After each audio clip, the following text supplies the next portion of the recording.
Imagine walking into a classroom where every eye is watching, but not with kindness. That was the reality for Jordan, a quiet but determined black boy who had always loved music. When his teacher handed him a violin, it wasn't an invitation to learn. It was a joke. A way to humiliate him in front of the whole class. Some kids laughed under their breath, others whispered, and even the teacher smirked. They expected him to fail, to look foolish. But Jordan wasn't about to let them define him. As he held the violin in his hands, his fingers traced the strings, feeling their familiar grooves. What no one in that room knew was that Jordan had a secret, one that would change everything. He had spent years watching his grandfather, a brilliant violinist, play with passion and skill.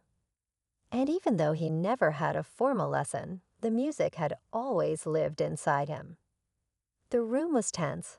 The teacher leaned against the desk, waiting for the embarrassment to unfold. The other students whispered, waiting for a reason to laugh. But then, Jordan lifted the bow, took a deep breath, and played the first note. The sound that filled the room made everyone freeze. It was beautiful. It was powerful. And in that moment, everything changed. The room fell silent. The laughter died in the students' throats, and the smirk on the teacher's face disappeared. The notes that flowed from Jordan's violin weren't shaky or unsure. They were strong, rich, full of emotion. Each stroke of the bow sent a ripple through the classroom, making everyone forget why they had been waiting to mock him in the first place. This wasn't just someone messing around with an instrument. This was real music. The teacher shifted uncomfortably, arms still crossed, but now with a different expression. Confusion, shock, maybe even regret. The students exchanged glances, their whispers turning into hushed awe. How could Jordan, the boy they never paid attention to, the boy they thought wouldn't belong in this space, suddenly hold all of them captive with just a violin? But for Jordan, this moment was bigger than the classroom. As he played, memories of his grandfather filled his mind, the late-night melodies drifting through their small home, the way his grandfather's fingers danced over the strings, how he had once told Jordan, "Asterisk music speaks louder than words." Asterisk Jordan had never forgotten that. And now, standing in front of the same people who had expected him to fail, he let the violin do the talking. Still, he knew this wasn't over, because when he stopped playing, the real test would begin. When the last note hung in the air, Jordan slowly lowered the violin. The weight of silence in the room was heavier than the whispers that had filled it moments before. For the first time, no one seemed to know what to say. Some students looked down at their desks, avoiding eye contact. Others just stared at him, their expressions unreadable. But it was the teacher's reaction that Jordan focused on the most. Mr. Calloway, the man who had handed him the violin with a smirk, now looked unsettled. His jaw tightened, and he straightened up from where he had been leaning against the desk. He was supposed to be the authority in the room, the one in control. Yet in that moment it was clear. He had lost control of the narrative he had tried to create. Jordan wasn't the joke. He wasn't the failure. He was the moment everyone would remember. But then, almost as if snapping back into character, Mr. Calloway cleared his throat. "That was unexpected," he said, his voice forced and stiff. A few students nodded, still processing what had just happened. Others weren't so willing to accept the shift. Lucky guess, someone mumbled from the back. A few snickers followed, but they were weak, uncertain. Jordan tightened his grip on the violin. He had proven something today, but he wasn't naive. This wasn't the end of the battle, just the beginning. Jordan didn't say a word. He didn't need to. The way his fingers still rested on the violin spoke for him. But deep down, he knew that proving himself once wasn't enough. People like Mr. Calloway didn't change overnight, And the kids who had laughed at him weren't just going to accept him suddenly. They needed another reason to put him down, to twist the moment back in their favor. And Jordan could feel it coming. Mr. Calloway gave a forced chuckle, shaking his head. "All right, let's move on. That's enough fun for today." He turned his back on Jordan, pretending as if nothing had happened, as if he hadn't just been shown up in front of the whole class. But then, before Jordan could even take his seat, a voice from the other side of the room spoke up. Let him play something else. Jordan turned. It was Daniel, one of the more popular kids, the kind who never paid him much attention unless it was to make a joke at his expense. But this time, there was something different in his tone. It wasn't quite mockery. It wasn't quite respect either. Mr. Calloway frowned.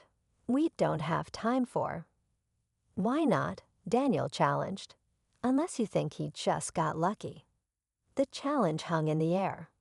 Jordan could feel every eye in the room locking onto him. He knew what was happening. If he refused, they'd say he had been faking it somehow. If he played again, he had to be even better than before. He had to be undeniable. Jordan glanced down at the violin. His heartbeat pounded in his ears. Then slowly he lifted it back to his shoulder. This time, he wasn't just playing to prove something. He was playing to win. Jordan took a deep breath, steadying his hands as he placed the violin under his chin. This time, there was no hesitation, no nerves.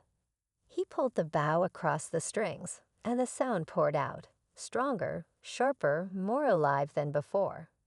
The melody wasn't just music, it was a statement. Every note carried something deeper, something that couldn't be ignored. The class sat frozen. Even Daniel, who had pushed for this, looked stunned. But Jordan didn't look at them. He played like he was the only one in the room. Like he was back in his grandfather's living room, listening to the stories told through music, feeling every emotion ripple through the strings. This wasn't just proving a point anymore. This was who he was. Then, just as the music reached its peak, Mr. Calloway slammed his hand on the desk. The loud bang cut through the room, making some students jump. Jordan's fingers faltered for just a second, but he caught himself before stopping completely. He forced himself to keep playing, but the shift in the room was impossible to ignore. "That's enough," Mr. Calloway said sharply, his voice tight. Jordan didn't stop. "I said that's enough." This time, the teacher's voice rose, cracking with frustration. The bow slowed against the strings. Jordan's heart pounded. He could feel it now. This wasn't just about him playing the violin. This was about control. Mr. Calloway wasn't angry because Jordan had failed. He was angry because Jordan had taken the moment away from him, had refused to be the punchline of his joke. But before Jordan could even process what was happening, the classroom door swung open. Another voice, firm and unfamiliar, filled the space. "What's going on in here?" Jordan turned to see a man standing in the doorway. He wasn't a teacher Jordan recognized, but something about the way he carried himself made the air in the room shift. And then, as the man's eyes landed on Jordan's violin, his expression changed. "Where did you learn to play like that?" he asked, stepping forward. And just like that, the game had changed again. The room held its breath as the man stepped forward. Jordan tightened his grip on the violin, his heart still pounding from the tension with Mr. Calloway. He didn't know who this man was, but something about the way he looked at Jordan made it clear. He had heard enough to know that this moment was bigger than just a classroom performance. Mr. Calloway forced a tight smile, trying to regain control. "This is just a class exercise," he said quickly. "No need for." The man held up a hand, cutting him off. His eyes stayed on Jordan. "I asked where you learned to play like that." Jordan swallowed, glancing at the violin in his hands. "My grandfather," he said finally. "I never had lessons. I just listened." The man's expression shifted, a mix of surprise and something else, recognition. "What's your grandfather's name?" Jordan hesitated. "Samuel Carter." A sharp intake of breath came from the man. "Samuel Carter?" He let out a low whistle. That man was a legend. He played with some of the best musicians I've ever known. Murmurs spread through the room. Students who had barely paid attention to Jordan before were now hanging on to every word. Even Daniel looked caught off guard. But Mr. Calloway wasn't ready to let this moment slip away. He crossed his arms. "This is a school, not a talent show. We have a lesson to continue." The man turned to face him, his expression unreadable. Funny, because what I just witnessed was a lesson far more valuable than anything in your curriculum. He looked back at Jordan. "I run a music program downtown. We train young musicians, give them real opportunities. If you're interested, I'd love to have you audition. Though, based on what I just heard, I doubt you'd even need one."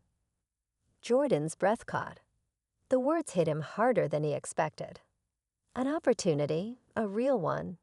He had spent years playing in the quiet of his home, never expecting that someone outside his family would take his music seriously. But before he could answer, Mr. Calloway let out a short laugh.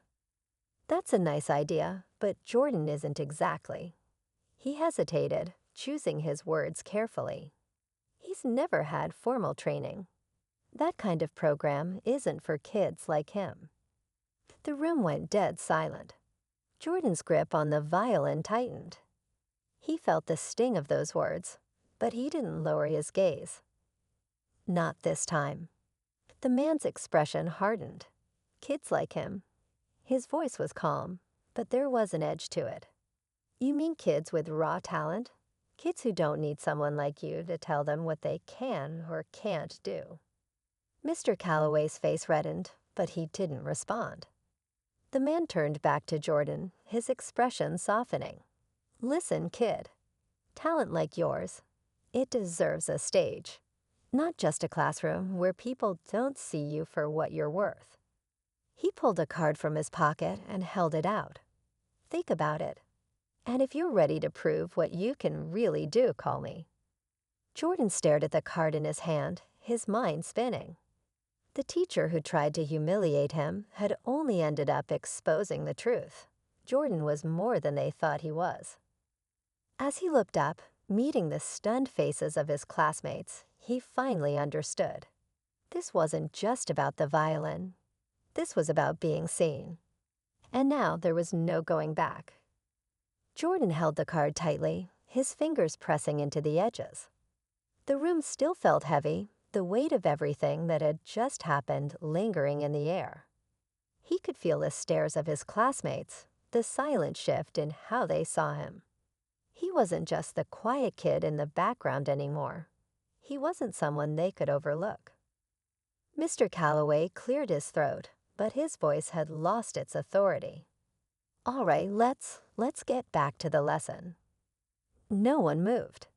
Jordan didn't need to say anything. He had already spoken the loudest, without ever raising his voice. He gave a small nod to the man who had offered him the opportunity, then slowly packed away the violin. His hands weren't shaking anymore. As he walked back to his seat, Daniel muttered, "That was crazy." There was no sarcasm in his voice this time, just something that sounded a little like respect. Jordan sat down, staring at the card in his hand. He didn't know what would come next. But for the first time, he knew one thing for sure. He wasn't just playing for himself anymore. He had been heard, and that changed everything.